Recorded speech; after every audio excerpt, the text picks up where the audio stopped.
Hello friends, welcome back to my YouTube channel. स्वागत है आपका अपने यूट्यूब चैनल पर। आज हम बात करने वाले हैं यूपी पुलिस कांस्टेबल के जीके के बहुत ही ज़्यादा महत्वपूर्ण 30 प्रश्नों के बारे में। ठीक है, ये जो प्रश्न होंगे ये आने वाले यूपी पुलिस कांस्टेबल के एग्जाम के लिए अति महत्वपूर्ण होंगे, तो इस सेशन को मिस ना करिएगा क्योंकि आप सिलेक्शन लेने के बहुत ही नज़दीक हैं। तो चलिए वीडियो को स्टार्ट करते हैं। स्टार्ट करने से पहले आप जानते हैं वीडियो बहुत ज़्यादा इंटरेस्टिंग होने वाली है, इसलिए वीडियो को लाइक और चैनल को सब्सक्राइब अभी कर लीजिए क्योंकि इस तरह की वीडियो केवल मैं ही लेके आता हूँ। तो चलिए क्वेश्चन नंबर 1 की ओर चलते हैं। तो ये रहा प्रश्न नंबर 1। और प्रश्न नंबर 1 में क्या पूछा गया है कि भारतीय संविधान के निर्माण के समय भारतीय संविधान में कुल कितनी अनुसूचियां, अनुच्छेद और भाग थे। ठीक है, तो आपको पता होना चाहिए कि भारतीय संविधान का निर्माण जब हुआ था तो भारतीय संविधान में कुल कितनी अनुसूचियां थी, अनुच्छेद थे और भाग कितने थे उस समय। तो आपको पता होना चाहिए कि 8 अनुसूचियां थी, 395 अनुच्छेद थे और 22 भाग थे। ठीक है, कितनी अनुसूचियां थी? 8 और 395 अनुच्छेद थे और 22 भाग थे। ठीक है, कितने? 22 भाग, 395 अनुच्छेद और 8 अनुसूचियां। ठीक है, मोस्ट इंपॉर्टेंट क्वेश्चन है। और चलिए अगले क्वेश्चन की ओर चलते हैं। अगले क्वेश्चन में क्या पूछा गया? प्रायद्वीपीय भारत की सबसे बड़ी नदी कौन सी है? प्रायद्वीपीय भारत की सबसे बड़ी नदी कौन सी है? तो इसका राइट आंसर हो जाएगा गोदावरी। गोदावरी नदी जो है प्रायद्वीपीय भारत की सबसे बड़ी नदी है। चलिए अगले क्वेश्चन की ओर। अगले क्वेश्चन में क्या पूछा गया है कि टेस्ट क्रिकेट मैच में दोहरा शतक लगाने वाली प्रथम भारतीय महिला क्रिकेटर कौन है? इंपॉर्टेंट क्वेश्चन है सभी एग्जामों के लिए कि टेस्ट क्रिकेट मैच में दोहरा शतक लगाने वाली प्रथम भारतीय महिला क्रिकेटर कौन है? तो इसका राइट आंसर हो जाएगा मिताली राज। मिताली राज टेस्ट क्रिकेट मैच में दोहरा शतक लगाने वाली प्रथम भारतीय क्रिकेटर महिला है। ठीक है, चलिए अगले क्वेश्चन की ओर। अगले क्वेश्चन में पूछा गया ज्ञानपीठ पुरस्कार किस क्षेत्र में संबंधित है? यह ज्ञानपीठ पुरस्कार किस क्षेत्र में दिया जाता है आपको पता होना चाहिए। तो इसका राइट आंसर हो जाएगा साहित्य क्षेत्र में। ठीक है, साहित्य क्षेत्र में ज्ञानपीठ पुरस्कार दिया जाता है। चलिए अगले क्वेश्चन की ओर। अगले क्वेश्चन में पूछा गया हड़प्पा सभ्यता की खोज किसने की थी? इंपॉर्टेंट सभी इंपॉर्टेंट क्वेश्चन है कि हड़प्पा सभ्यता की खोज किसने की थी। तो इसका राइट आंसर हो जाएगा दयाराम साहनी। दयाराम साहनी जी ने हड़प्पा सभ्यता की खोज की थी। चलिए अगले क्वेश्चन की ओर।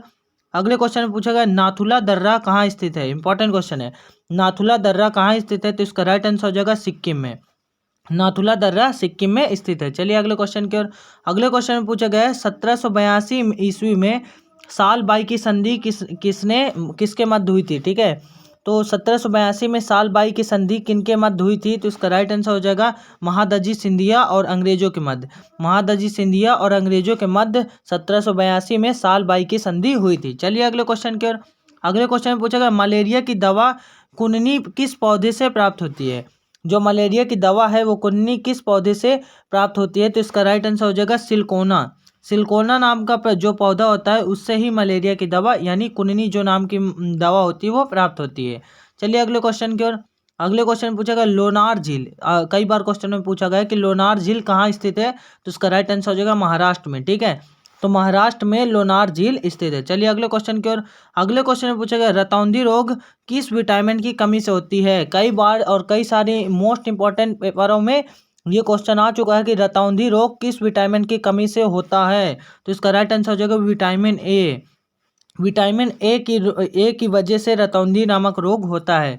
चलिए अगले क्वेश्चन की ओर। अगले क्वेश्चन में पूछा गया है जिम कॉर्बेट राष्ट्रीय उद्यान कहाँ स्थित है? इंपॉर्टेंट क्वेश्चन है, जिम कॉर्बेट राष्ट्रीय उद्यान कहाँ स्थित है? तो इसका राइट आंसर हो जाएगा उत्तराखंड में। तो जिम कॉर्बेट राष्ट्रीय उद्यान उत्तराखंड में स्थित है। चलिए अगले क्वेश्चन की ओर। अगले क्वेश्चन में पूछा गया साहित्य अकादमी नई दिल्ली की स्थापना कब हुई थी? साहित्य अकादमी नई दिल्ली की स्थापना कब हुई थी? तो इसका राइट आंसर हो जाएगा 1954 ईस्वी में। ठीक है, इंपॉर्टेंट क्वेश्चन है, 1954 ईस्वी में साहित्य अकादमी की स्थापना हुई थी। चलिए अगले क्वेश्चन की ओर।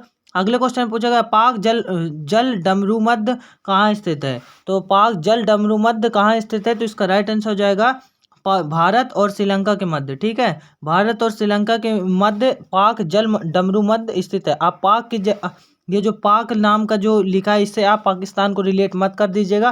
तो पाक यहाँ पर कोई पाकिस्तान से रिलेटेड शब्द नहीं है। तो पाक जल डमरू मध्य कहाँ स्थित है? भारत और श्रीलंका के मध्य। चलिए अगले क्वेश्चन की ओर। अगले क्वेश्चन में पूछा गया सोमनाथ मंदिर कहाँ स्थित है? इंपॉर्टेंट सभी इंपॉर्टेंट क्वेश्चन है, सोमनाथ मंदिर कहाँ स्थित है? तो इसका राइट आंसर हो जाएगा गुजरात में। ठीक है, गुजरात में सोमनाथ मंदिर स्थित है। चलिए अगले क्वेश्चन की ओर।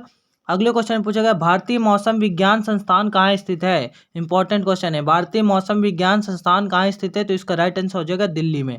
तो दिल्ली में भारतीय मौसम मौसम विज्ञान संस्थान स्थित है। चलिए अगले क्वेश्चन की ओर। अगले क्वेश्चन पूछा गया, अयोध्या किस नदी के किनारे स्थित है। आपको पता होना चाहिए कि अभी रिसेंटली अयोध्या में राम मंदिर बना है, तो इसके ऊपर ये क्वेश्चन भी आ सकता है कि अयोध्या किस नदी के किनारे स्थित है। तो इसका राइट आंसर हो जाएगा सरयू नदी के किनारे। ठीक है, तो सरयू नदी के किनारे अयोध्या बसी हुई है। चलिए अगले क्वेश्चन की ओर। अगले क्वेश्चन में पूछा गया, बिग बैंग सिद्धांत का प्रतिपादन किसने किया था। आपने सुना होगा बिग बैंग थ्योरी, तो बिग बैंग सिद्धांत का प्रतिपादन किसने किया था। तो इसका राइट आंसर हो जाएगा जॉर्ज लेमेत्रे। जॉर्ज लेमेत्रे नामक वैज्ञानिक ने बिग बैंग सिद्धांत का प्रतिपादन किया था। चलिए अगले क्वेश्चन की ओर। अगले क्वेश्चन पूछा गया, आइसोसोलेर लाइन किससे संबंधित है। आइसोसोलेर लाइन किससे संबंधित है। तो इसका राइट आंसर हो जाएगा समान लवणता। समान लवणता से आइसोसोलेर लाइन संबंधित है। ठीक है, किससे, समान लवणता से। चलिए अगले क्वेश्चन की ओर। अगले क्वेश्चन पूछा गया, शक्ति स्थल किसका समाधि स्थल है। शक्ति स्थल किसका समाधि स्थल है। तो इसका राइट आंसर हो जाएगा इंदिरा गांधी के। ठीक है, इंदिरा गांधी के जो समाधि स्थल है उसको शक्ति स्थल के नाम से जाना जाता है। चलिए अगले क्वेश्चन की ओर। अगले क्वेश्चन पूछेगा, अमरावली पर्वत श्रेणी का सर्वोच्च शिखर क्या कहलाता है।